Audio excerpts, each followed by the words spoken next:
18 अगस्त को देवगुरु बृहस्पति बुध के आश्लेषा नक्षत्र में प्रवेश करने जा रहे हैं। ज्योतिष का एक नियम है कि जब भी कोई ग्रह अपना परिणाम देता है तो वो नक्षत्रों के अधीन अपना परिणाम देता है। इसका मतलब ये हो गया कि गुरु के माइंड में क्या चल रहा है ये उसका नक्षत्र स्वामी बताएगा, जो आज हम इस वीडियो में जानेंगे। दूसरा पॉइंट ये होगा कि इस नक्षत्र आश्लेषा नक्षत्र के जो देवता हैं वो कोई और नहीं सर्प हैं, अर्थात नाग देव हैं। अब एक गुरु को जो कि एक ऐसे सपेरे के रूप में इस समय पर काम करेंगे जिनको ये पता है कि किसी नाग को कैसे कंट्रोल करना है, कैसे उसके विष को निकालकर उसी का एंटीवेनम अर्थात वैक्सीन तैयार करना है।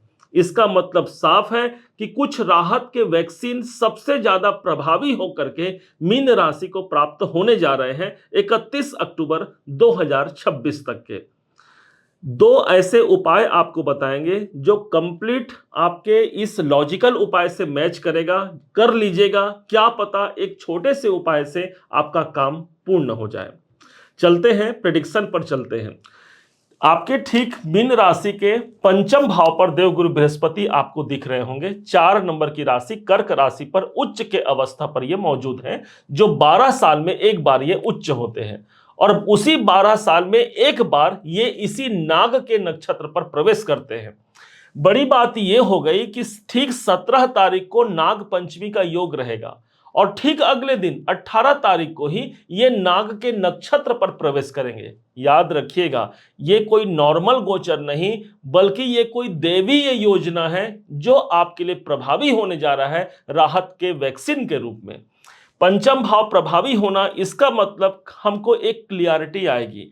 हमको आता सब कुछ है लेकिन फोकस नहीं बन पा रहा था किसी काम को प्रेजेंटेशन देने के लिए, वो आपका क्लियर होगा। पंचम भाव आपका फोकस है, आप अपने काम के प्रति भली भांति फोकस कर पाते हैं। पंचम भाव आपके संतान से जुड़े हुए कोई प्रॉब्लम है वो यहां पर सॉल्व हो रहे हैं। आप किसी क्रिएटिव किसी कार्य में संलग्न हैं और वहां पर कोई विस्ता बनी हुई है तो वहां पर यह वैक्सीन काम करेगा। आपके उसी सकारात्मक कार्यों की पूर्णता का एक सबसे बड़ा सूचक होगा देवगुरु बृहस्पति का इसी आश्लेषा नक्षत्र पर प्रवेश करना। अब यहां से गुरु की दृष्टि पड़ रही है सीधे भाग्य के भाव पर। मतलब अभी तक हमने काम किया है, भाग्य का सपोर्ट यदि रुक रहा है या 100% नहीं मिल रहा है तो अब वहां पर देवगुरु की दृष्टि पड़ना अर्थात जो भाग्य उन्नति में जो विस्ता है वो समाप्त होकर के हमको अमृत तुल्य यहां पर वरदान मिल रहा है हमारे भाग्य उन्नति के रूप में। सीनियर बॉस को लेकर के कोई प्रॉब्लम चल रहा है, पिताजी को लेकर के कोई प्रॉब्लम चल रहा है, वो प्रॉब्लम हम सॉल्व होते हुए देख पाते हैं। यहां गुरु की जो दृष्टि है वो सीधे भाग्य भाव पर है। अब लीजिए, भाग्य भाव पर स्वयं भाग्य के कारक की दृष्टि तो पड़ गई, अब ऊपर से ये इनकम भाव को दिखा रहे हैं। अर्थात इनकम की प्राप्ति में यदि कोई शून्यता है, न्यूनता है, आप 10 रुपए कमा रहे हैं जबकि आप काबिलियत रखते हैं 50 से 100 रुपए तक का, तो उस काबिलियत तक आपको पहुंचाना गुरु का दायित्व है। अर्थात इनकम का भाव आपका प्रभावी हो रहा है। 11वां घर सोशल सर्कल का होता है। आप इस समय पर अधिक समाज से जुड़ पाएंगे, सोशल हो पाएंगे और यकीन मानिए उस सोशलपन के द्वारा ही आपके इनकम की वृद्धि हो रही है। तो अपने आप को आप ज्यादा से ज्यादा लोगों से जोड़िए, आपके इनकम के दायरे यहां पर बढ़ने जा रहे हैं। 11वां घर इच्छाओं की पूर्ति का है। कोई इच्छा है, कोई ड्रीम है, कोई हमने सपने देखे, वो सपने पर अभी विश बना हुआ है तो वहां पर एक सुंदर और सुखद वातावरण तक आप जुड़ पाते हैं।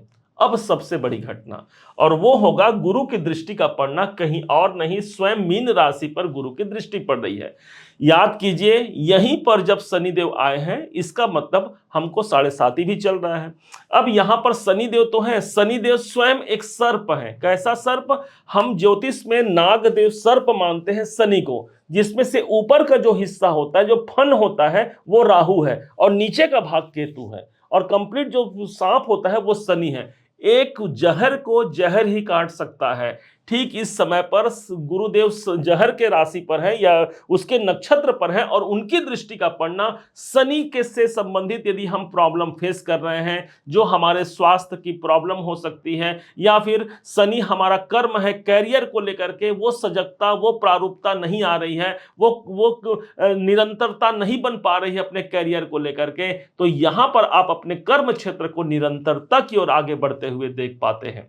विशेष बात, यहां जब शनि पर गुरु की दृष्टि पड़ रही है, इसका मतलब यह हो गया कर्म क्षेत्र पर कोई परिवर्तनीय स्थिति चाह रहे हैं, कोई बढ़ोतरी चाह रहे हैं, कोई शुभ संकेत हम चाह रहे हैं, तो उन संकेतों तक पहुंचाने के लिए गुरु का प्रभाव शनि के ऊपर पड़ रहा है। शनि आपका कर्म तो देव गुरु बृहस्पति आपका भाग्य। वास्तव में कहा जाए तो कर्म और भाग्य का संतुलन यहां पर मीन राशि पर मिलने जा रहा है। अब यह तो हुआ कि कहां पर आपको वैक्सीन प्राप्त हुआ, गुरु के माध्यम से। अब आइए, जो हमने शुरू में एक बात कहा था कि ग्रह का माइंड को यदि आपको पढ़ना है तो नक्षत्र को जान लीजिए। इस समय पर बुध के नक्षत्र पर है और बुध के पास दो राशियां हैं, 3 नंबर और 6 नंबर। देखिए 3 नंबर और 6 नंबर कहां है? 3 नंबर आपको दिखेगा ये चतुर्थ भाव, और 6 नंबर मिल गया आपको ठीक सप्तम भाव पर। इसका मतलब ये हो गया 31 अक्टूबर तक कोई सुख से जुड़ा हुआ कार्य कर सकते हैं, कोई प्रॉपर्टी खरीदना है या फिर प्रॉपर्टी बेचना है, सही खरीदार हमको नहीं मिल रहा है या सही प्रॉपर्टी तक हम नहीं पहुंच पा रहे हैं, ये तलाश आपकी पूरी होती है। चतुर्थ भाव को दिखा रहे हैं देवगुरु बृहस्पति, अर्थात भूमि, भवन, वाहन, मकान खरीदने के लिए एक अच्छा संजोग हो गया। अब यहां इनके पास छठे भाव का भी रिजल्ट है, सप्तम भाव का रिजल्ट है, जहां पर 6 नंबर की राशि है। इसका मतलब यदि आप व्यापार कर रहे हैं और दशम से दशम होने के कारण सप्तम भाव आपका कैरियर है, तो व्यापार में एक सही डायरेक्शन पर आप आगे बढ़ रहे हैं, क्लाइंट नहीं मिल पा रहे हैं, डील फाइनल नहीं हो पा रहा है, तो निश्चय जानिए डील फाइनल होने की संभावना काफी प्रखर हो जाती है। अब सिर्फ आपको अपने करियर पर काम करना है। कैरियर का गोचर है, ये भाग्य का गोचर है जो आपके पक्ष में है। अब आप पर डिपेंड करता है कि कितना ज्यादा वहां से आप धन अर्जन या अपने काम को आप बना पाते हैं। व्यापार के लिए उन्नतिदायक हो गया। सप्तम भाव यहां प्रभावी हुआ। जो लोग विवाह करना चाहते हैं, देखिए डायरेक्ट गुरु की दृष्टि यहां पर नहीं पड़ रही है ना विवाह भाव पर, लेकिन नक्षत्र के माध्यम से वो हमको सप्तम भाव का रिजल्ट देंगे। विवाह या वैवाहिक जीवन में कोई तनाव है, वो यहां पर आप निरंतर सॉल्व होते हुए देख पाते हैं। एक सुखद वातावरण से, दाम्पत्य जीवन से आप जुड़ पाते हैं।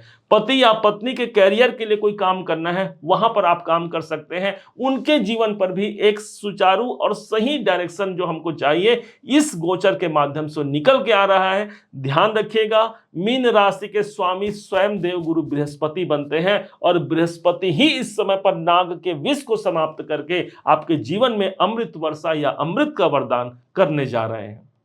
2 लॉजिकल उपाय है, सुन लीजिए और उसमें से किसी एक को भी कर लीजिएगा, लाभ मिल करके रहेगा।